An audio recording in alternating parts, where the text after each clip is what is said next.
some reason, you're listening to Hoppothetically. Enjoy.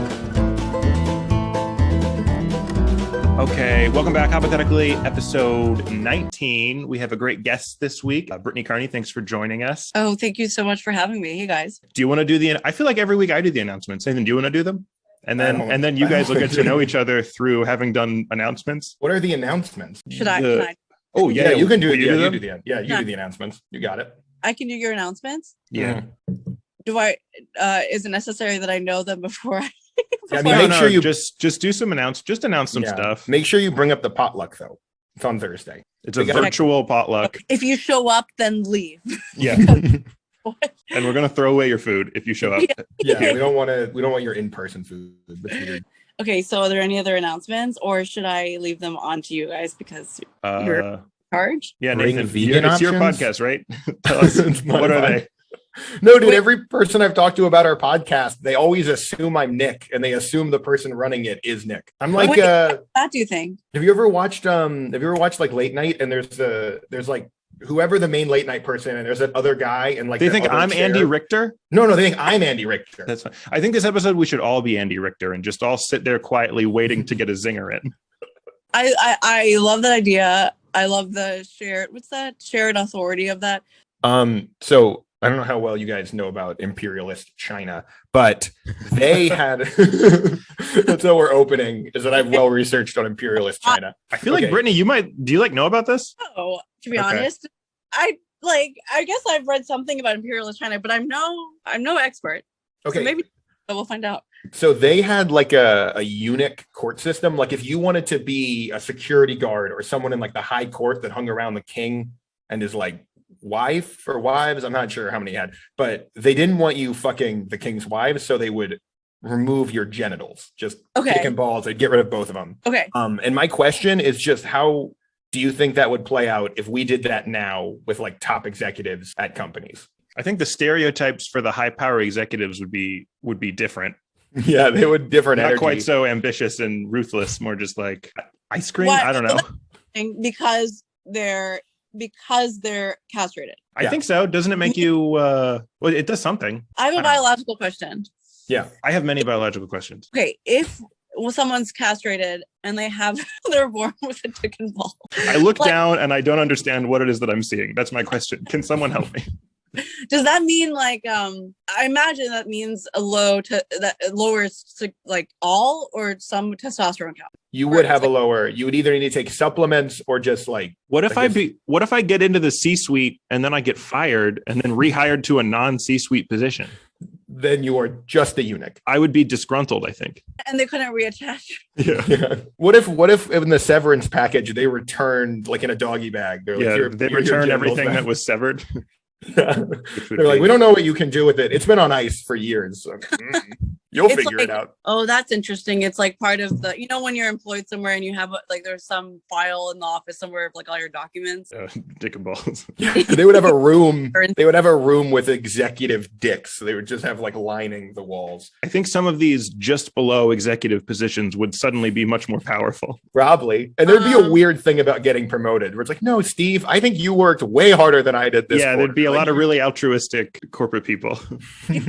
A transcend race like in this universe that anyone like not just white men would get their dicks cut off and their balls cut off, right? Like kind of just anyone. Like I hope so. Great. For like equality, I guess if you were a woman or like if you're a woman, they give you a dick and balls to play with, but then they take it right back away. It's a lot of work, but I think it's for equality's sake. I think it's really important. I see. So they give you the rush of testosterone and then you feel the power and you feel like you're the one that deserves to speak up in a meeting and then it's taken away from you. That's how we foster good leadership. I think you would get better retention. I think once you got people at the executive level, they would never quit their job. That probably is true. If I knew my executive boss had his dick and balls removed to be in that position, I would take what they said here. I'd be like, all right. Okay, I have a question. In terms of like underwear and marketing, do you think that there would be underwear or clothing for CEOs specific, like expensive formal wear that's like, oh, what if you were castrated? That had the like executive bulge. I think it'd go the other way where like being a eunuch would be seen as like a status symbol. So people would try to hide their bulges the best they could to make them seem more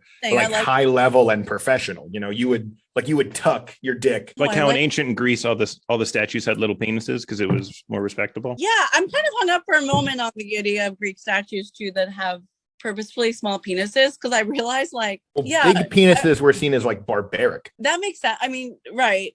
So like it's like more respectable. You're more like civilized if you're. That's still how I see it. I also think it would be fairly distracting. Like I'm like literally thinking of being in like the Met or some museum that has classic statue. Are you telling me you wouldn't respect the statue of David if he just had like a huge hog? No. I think I would be distracted. I would be like, whoa, that's a huge hog. So, and I'm thinking specifically of the artistry, like the sculptors, right? Put so much work, like tireless work into chiseling and like, I guess polishing or doing whatever you do to stone. Do you think it could be that just like dicks are really hard to sculpt for some reason? There's some like subtlety to the curve where you're like, I just can't get it. And people were fucking it up and you'd work forever and you're like, oh, that's a nose again. I keep making noses. So they do them small. Oh, that'd be great. Just a nose.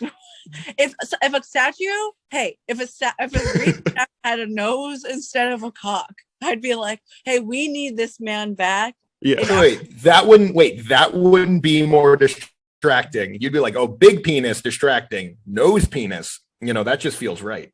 Yeah. Because it's like, you know how the nose is like really central to someone's face generally, right? It's like I'm like at every level of connecting with this mark. You think it would really frame their crotch? Like, ooh, that's perfect. Well, what if instead of your question, all the CEOs had noses for the penises? I think that would make more of a substantive difference. Like whose noses? There's like a surplus. There's a surplus of noses. Like the economy's doing really like well. A sperm bank. You know how like certain noses people get when the people get nose jobs, they tend to prefer the noses that are in of the moment, right?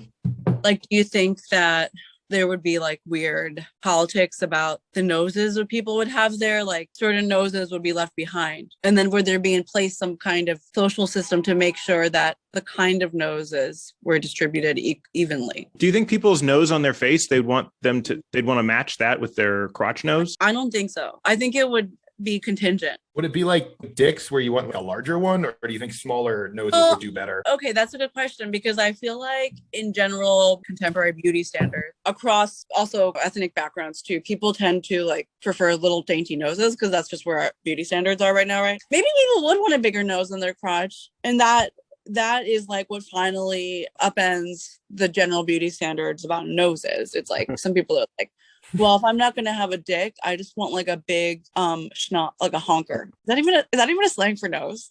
A big honker? I think if it isn't, it would be if they were on people's crotches. Yeah. People would call them honkers. Okay, good. Up here, schnoz, down there, honker, I think. Also, in this world, boogers impregnate people. I feel like we forgot to mention that, and it is important. Wait, does your people? Boogers impregnate people? Like, they have to, because do they look like regular boogers, or are they different looking now? I don't like this question anymore. You asked. Every new wrinkle I add, I'm like, ugh. Sperm. Yeah, because you have boogers, or maybe there's sperm. What? But I'm really sorry, but I really hate the word boogers. I really prefer snot. But what about the hard ones? I think it's worse if you say your snot impregnates people. No. Snot is nose pee, and boogers are nose poop. Okay. Actually, in Japanese, people say they'll say like nose shit, like the slang, the equivalent slang for shit. It'll be if you have hardened snot in your nose. In Japanese, what they call that, the slang for it is like nose shit, like directly. Good for them. Can like pussyfooting around it with booger, but it's anyway. All right, do you guys want to do another question? Yeah, I want to leave this so badly. I hate this so much.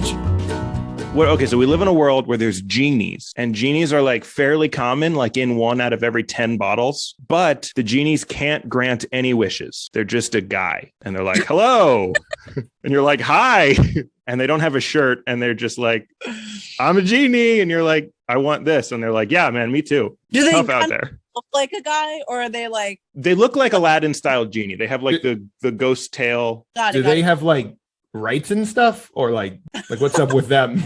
Like, because if your genie appears in my house, my first thought is I'm gonna shoot them. Like, you should just shoot them. Like, they are just a random shirtless guy. No, they're a genie. They don't have legs. They have a tail. Are they friendly? They have a wisp, right? Yeah, a wisp. So yeah, do they have? Is there like a union? Do they? Yeah, Like, are they working folk? Like, is this their job? It's tough. They can't unionize because they're each in individual bottles. So it's hard for them to collectivize because you know how bottles are all over the place. Are they gonna be mad when I try to like fuck with their wisps? That's like the first and only thing I'm gonna do. Are they gonna feel it's weird like about it's like an unspoken. You don't Wait, fuck what with the did you say? genie's wisp. probably like a consent thing. Like you got to ask. Well, they didn't ask for consent when they broke into my home without a shirt on. No, they only appear when you rub a bottle. And you are consenting to the odds of that because if you're buying a bottle, if you have a bottle, maybe that's like in some kind of social code regarding genies, like maybe, but there's got to be some organizing force behind that. Like, to what extent can they touch your, like, is that just a given, or is that like grounds for like Me Too stuff? And did they drink the beer, or is that still good? Like, is there still shit in the bottle, or Is did there they take beer? that? Yeah, if it's a beer bottle and I rub the bottle, is there still a beer in that bottle, or did they drink it? It's any bottle, but as you're drinking it, they're just hovering above you, just watching. So they come out first, and then you have. Yep. As soon as you hear the like, then they come out. Wait. Okay. So what's that Robespierre? Wait. There's not Robespierre. Rousseau. He said, I think he wrote, man is born free, but is everywhere in chains. So how does this relate to like genies and like genie agency? Like, like, are they, so genie, okay, so in Aladdin, they become free. Genies are freed if they're. You have to wish them free. They don't have wishes. Yeah.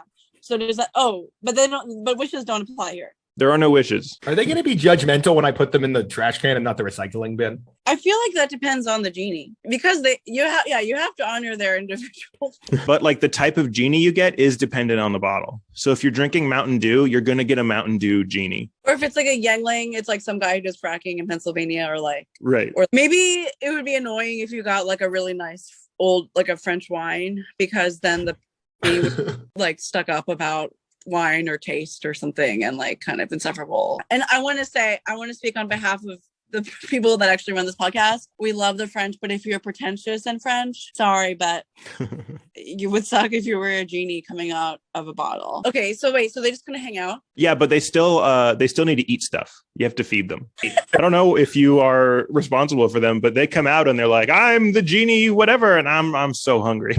You're like, fuck, okay. So maybe it's like built in that if you have someone who buys bottles for whatever beverages or whatnot, then eventually you're going to come across a genie. Do you think that there's like a portion of your groceries or whatever that are subsidized by your income? Like, this is like, you're going to have to provide for a genie eventually. So like, no. I don't think so. I think you're trying to make all these questions in some just world, but it's a pretty brutal world. Yeah, it's modern America. Yeah. You break the bottle and then you move on with your day. I think there'd be sad Sarah McLachlan type commercials for genies who needed food and people shattered their bottles. Oh, an angel.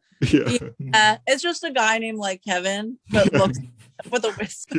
Wait, I keep forgetting they have wisps. I really like it. Wait, what happens? Wait. What if do you think that there's like sexual tension between finders, like the bottle purchasers, and the genie? Like, regardless of like whatever. I think there would be sometimes, but it would be really uncool. People would be like, dude, you kissed a genie? Like did you see their wisp? What if there's a penis in the wisp somewhere? Oh. Like if you reach around, you'll grab it and you're like, oh God. Yeah, like if you're digging around in an interesting plant or like a bush and then there's like a worm or something and you're like, whoa. Or like a penis. Yeah. There's a penis in that plant. You're like, oh fuck. Yeah, I mean, if it's really small, then we'll respect them. What would you guys do if you had one? Like, can I make them do like chores around the house? You can ask them to do chores around the house. I think the 13th Amendment will get in. I know I keep trying to make this like just, and I get that we live in the real world, and as is this hypothetical thing. I don't think it doesn't feel like you can make them do anything because there's like constitutional stuff in place against that, right? Also, their wisp is a set length, so whatever you want them to do, the bottle has to be pretty close to that. I have to move their bottle. Yeah, and they can't move their bottle. Is the wisp always sort of tickling the lip of the bottle? Yeah. Just tickling. Cool. I think really mostly they would come out and people would just have a lot of wisp questions and then they'd go back in, I guess. Yeah, I think so. I bet they'd start fucking with people and lying about the wisp. You know, like if you put your hands in the wisp, then you get a wish, and then you do, and it's just their balls, and you're like, damn it. Man, this became Oh, about I the kind witch. of like that. I kind of like the idea of genies being creeps. Like they're like trying to figure out how to get people to fondle them up. So bottles would be for adults. Like children couldn't have like bottled Yep. soda anymore. That would be no good. Oh, yeah, I forgot about that detail. Yeah, Really, you'd be granting their wish, which is getting fondled by people who want stranger. stuff. So far, we've been talking about a lot of like reverse worlds, like you know what I mean? Like, what if the world that we understood opposite? And like this is that kind of thing. Like genies, like humans have less upper hand, shall we say, in like a genie in this genie universe, because genies, even though they're the ones that are subjected to their bottles and they're kind of just like, well, I guess I'm just here in this guy's living room now. They do have a lot of power in this case. Well, this is their fight for equality. They're making you touch their genitals for equality. What's the picket sign? My wish is your come and Nice. I don't think that would play well. Maybe the genies like they'd come out and be like, no, I can grant your wish. Like I totally can. Like just what? And then you like wish something and they just like try their best, but they have no real powers. You know, they're like, yeah, I'll figure that out. And then they just make some calls or something because they have no. And they're like, I'm sorry, it didn't. Can you? Thought I could get this done, but I. Can you repeat everything you just said? You totally cut out. Really? The whole time, yeah. Oh no! Okay, well that's it. I thought I was just bombing. I was like, oh my god, you guys are giving me the blankest stares I've ever, because I was really swinging. Yeah, like what if instead of like granting wishes, it's just like they write you a grant. Like they like, you know what I mean? I think there'd be a lot of genies that tried to hide the fact that they were like they would put their bottle on like a skateboard or something and then have like a big coat. And you're like, let's see those legs. You can't get in here unless I want to see legs. And I got legs. Oh, that's interesting. I feel like this would exclusively hurt one-legged people who would get a lot of discrimination, even though they are not genies. They just kick them out. They're like, you're probably a genie. I bet there's a bottle in that shoe. Get the fuck out of here. They're like, no, I'm a veteran. And what would you guys do if you guys were in like a passive aggressive alien invasion? Like they came down into our society, but instead of like blowing up our stuff, they like come in, they like cut you off, they like cut you in line, you know, they like take the last everything bagel in the office. They just do little things like that and slowly tick us down until they get us. Do they have the power to destroy us and they're just not? Or is this the best they can do? This is how this is what they're doing. It's unclear. I think, you know? I would hope we would just go to war over that. Like we'd be the aggressors. Yeah, I would hope Biden would be like, nope, fuck that. And then we already have Space Force. Like we're ready for this. I think that's what they want you to do. I think they want you to come in and they want you to be the actual aggressors. And then when like a third party comes in, they're like, why did you attack this other alien group? And they're like, dude, I haven't had an everything bagel in 3 months. And that's what they get you. Then you look like the bad guys. I like that because it's also kind of a slow, it's like they know what they're doing. They're like kind of just gradually agitating like humankind, right, through little things.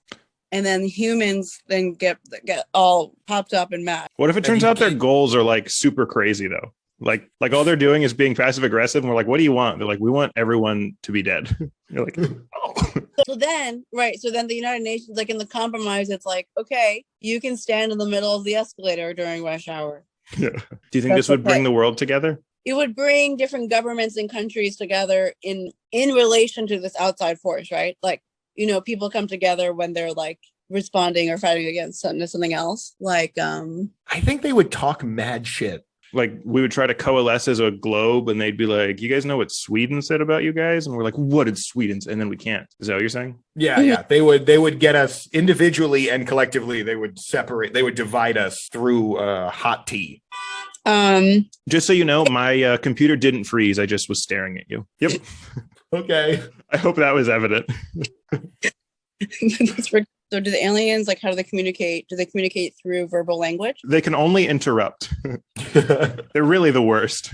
Oh, that is really irritating. Yeah, they can't communicate at all unless there's a third party there that they can be incredibly rude to. They Yeah. have to bring other people around. They're always trying to hang around. Like a few of them are always hanging around you so they can communicate with one another. Do you think we would kill them? How long would it Yeah. take before we start killing aliens? Have you guys watched the movie AI? Have you? It came out when I was in 7th grade, I think, and it's a Steven Spielberg movie where Haley Joel Osment plays like, it's kind of like a Pinocchio story, but it's set in the future and it's like a robot. Like Haley Joel Osment is like a robot kid, and it's like set in a future where like AI, like robots and artificial intelligence are like very integrated into human society, but there's also weird discriminatory stuff. So like, for example, what happens is like this kid, like the mom's kid dies, so they like buy like a kid robot, and that's Haley Joel Osment, and hilarity ensues. No, actually, it's like, yeah, Jude Law plays like a prostitute, like Nice. a robot, like a sex robot, named called Gigolo Joe. And anyway, there's like a whole weird like undercurrent thing where like there's like strange discrimination because they're like not they're it's like they're obviously not exactly sentient, the robots, but there's like these games that happen, like think of gladiator stuff. So think of like, it's like an arena and they call it the fleshies. They call it like fleshies something. So basically it's like humans completely tearing apart robots that are old or weak. And it's like supposed to show like, yeah, human nature would come to this. They would like, in like that big kind of, what am I thinking of? Like a monster truck rally energy, Yeah. But it's like they show this in the movie. They like rip apart robots, and then humans are like screaming in support. They're like, yeah, like. So yeah. you're saying we would do that to doing these? that? Oh, geez. So I think human nature has that. I think that's like, I think that there are people, or it would even be like black market stuff, like people, like either really like roast people that are like dark web vibes would do that, or it would be more commonplace. So we would be the bad guys in the story. These people are like cutting us off in traffic, and we're like human trafficking. And we're like ripping them into shreds. I think that's how I felt about this all along. They provide a mirror. See how fucked up we are? Yeah, exactly. To like the low points of human nature on a mass scale. Oh man. That seems to have been the answer to every question. It's like, yeah, humanity's pretty fucked up. And it's not only fucked up, which is why some people are fighting for like aliens rights. Rude aliens rights. I think that would be really tough. I think you'd be like, I'm fighting for your rights, and then they would like lean kind of over you to get something and kind of like exactly. Let aliens take the last slice of pizza, Yeah, they would abduct you only when you're like right in the middle of stuff. Would you guys rather have no knees, like your knees are gone and you have one straight leg that doesn't have a bend? Or would you rather have 2 more knees added? Where are the knees added? In your legs. So you have these like W legs, or you have a lowercase L leg? This is not a question for me. How do I you would let 2 knees. You have 2 knees? You have 2 knees per leg? I would absolutely choose that. How do you run? How would you move like fast? I don't even try now. You just give up on running forever? I think you have a better chance running. Wobble along. How many knees could you add before you're like, there's too many knees for me? I We would all have a say- number.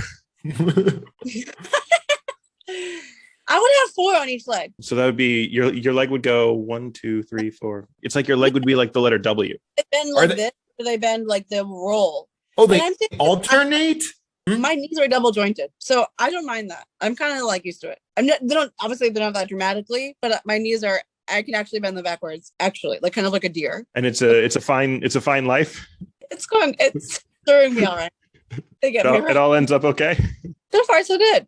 So Nathan, would you pick no knees? If I could get them in the same direction, I would do multiple. I would rather have a wisp than no knees. I would rather subject myself to like a semi-autonomous. But what if, I don't know if this is the case, but what if having no knee would make your legs just look so much sexier? Like, what if the problem with legs is people actually don't like knees? I think my legs are sexy because they're legs. I think I understand what you're saying, but I'm like, but have you seen them without knees? Yeah, what if there's like a tried no knees on them? Like a knee ceiling that you could crash through, and all you would have to pay is hobbling. You would hobble through the knee ceiling.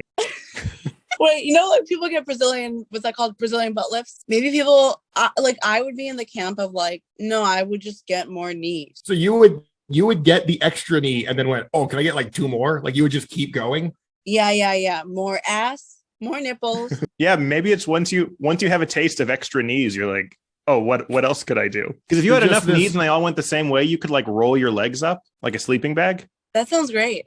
Oh, I was thinking you'd do like that Matrix, like back, like where you get like really low, you know? I think that would still take a tremendous amount of core strength. I don't think the reason people don't do that is because they don't have the knees for it. I would pick the no knees because instead of knees, I just have more thigh, which is what people are about. Wait, so you just have one big thigh that went down your whole leg? Yeah, it would be a thigh that became a calf. I think my just immense beauty of just being so much thigh would more than make up for my disability. Yeah, thigh is cool. If it was all thigh, I mean, if I was getting more shin, I would of course not do that. But if I was elongating the thigh, I think for people who are either born, it's like people who are born with not a knee or like they have that amputation or something. They're like they don't have to consider this, right? Or they have the normal amount of in this when they get to make the choice where they just get 2 knees because they had near 0 to start with. Yeah, people who have normal amounts of knees are freaks in this world, and everyone throws rocks at them and things. It's a brutal world. If you have 1 knee, then you better wear pants that look like you have 2 knees. There's double knee bowl. Would there be infighting between the double knees and the 0 knees? Well, you wouldn't call it infighting because they're so different. Okay, it would just be outfighting. I think the double knee people would crush, by the way. I think the no knee people would look, I mean, they'd be intimidating. It would look like they were always goose stepping, kind of. If you don't have a knee, here's the thing. If you have no knee, then you have no, you're not as strong. Because it's like, you know how like a coil, this is simple, very simple. So something that I learned from my dad, as a kid is whenever we were on the subway and he's tall, if he's not properly hanging on to even if he is hanging on to this kind of thing, he would always bend his knees because of like balance, right? And he did this around me when I was a child. Now to this day in New York City, I like absolutely do that. I would kind of bend my knees and lock a little bit and spread them a little bit, like because you're more solidly on the ground than if you're standing up straight. So that's why I think that if you don't have any knees, but you have legs, you don't have a lot of you're like not stable at all. You're not stable. But I bet they have a lot of moxie, because it's been tough for them. Like guff? Yeah, a lot of guff. That's what they would say in their negotiations. They're like, you don't have knees. We can knock you over with just shaking, like pulling the carpet slightly. Yeah, but we have so much guff. They have some it's like a version of Napoleon complex. Like people are really short, have like really big personalities, and it's like, shut up. There'd be like classic no knee type behavior. This is a hypothetical situation. They're all hypothetical situations. That was the most redundant thing anyone's ever said. This is a podcast, so I was taking notes the whole time. Yeah. Okay, so here is the question. You are in your car and it's like kind of a long drive, so you're sitting there and you go to pick your nose in your car and you turn to your left and you notice like everyone your like family, friends, coworkers are all in like a big bus to the left of you and they all see you do this. What do you do next? Back to nose shit. And they're all on a bus? Yeah. This makes the booger thing seem inconsequential. I would be like, what? Why are you all on this bus? Do they see you remove hardened mucus from your nose? They see everything. And they're like in awe. Like they're in shock. They're not laughing. They're upset. I mean, you got to eat it. Okay. That's the only way to maintain dominance. I mean, how many options are there? There's eat it and there's not eat it. You can put it in your own ass. While driving too. They'd be like, while driving. Oh my God. No. You could try to play it off with like a scratch. Just be like, no, they saw. They managed all to be in a bus for some reason. There's no talking them out of it. I have 2 nose rings and I don't have my perceptive in right now, but I have like a nostril. So for me, it's easy to be like, oh yeah, well, I was just like fixing my jewelry, but maybe that wouldn't buy it. They wouldn't buy it. I mean, I think the first move, you would call someone on the bus and just make sort of like inane chit chat to see if they brought up the booger. You're like, how's it going? And they're like, no, dude. Nope.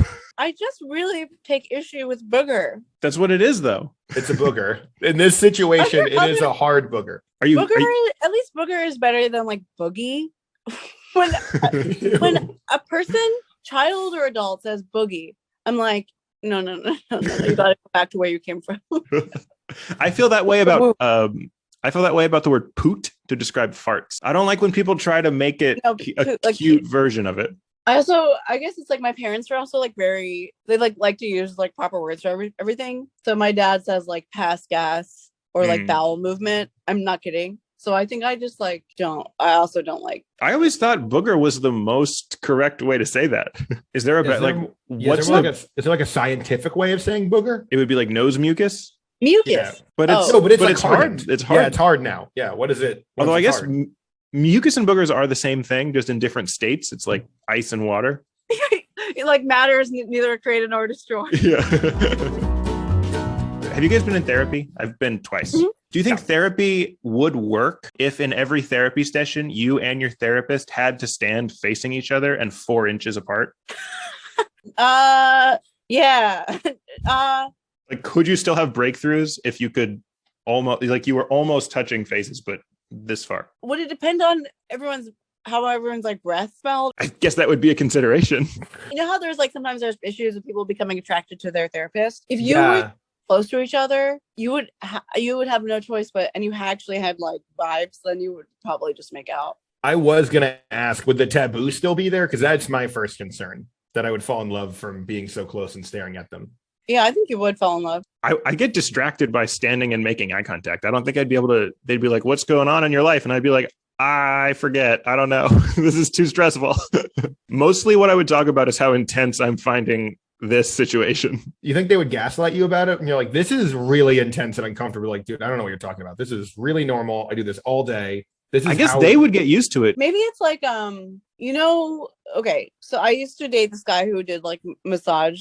He's like a whatever you call, not a masseuse, I guess is what they call him, but it's like a body whatever. So he does massages, right? He's a massage therapist, and sometimes people will get hard, like his clients. So I asked one time, like, "Oh, how do you handle that?" And then I guess what happens is like whether the massage practitioner is like male, female, whatever, like they just kind of are like they stay really calm and like let the client kind of put up, whatever, like, "Oh, that's okay. Want me to leave the room?" Like that kind of thing, or like so whatever. they can jerk off, or so they can wait it out. No, I guess the idea is like that they'll just like from embarrassment or like the like hard pragmatism of the moment go soft. Of course, there's other massage people who jerk off, but that's not, to my knowledge, what this guy did. Right. So there was something ingrained professionally where it's like, well, this is something that happened. So I guess if somebody got flustered because they were really close to the therapist's face, then the therapist would maybe, you're right, like just be kind of used to it. Like, no, I'm just here for you. So if we were standing that close and then I got an erection, the therapist would leave. So I think the norms would be different. And I think the therapist would they would smack it. They'd be like, none of that. We're working on you today. Or maybe that wouldn't be the case. Probably not. Wait.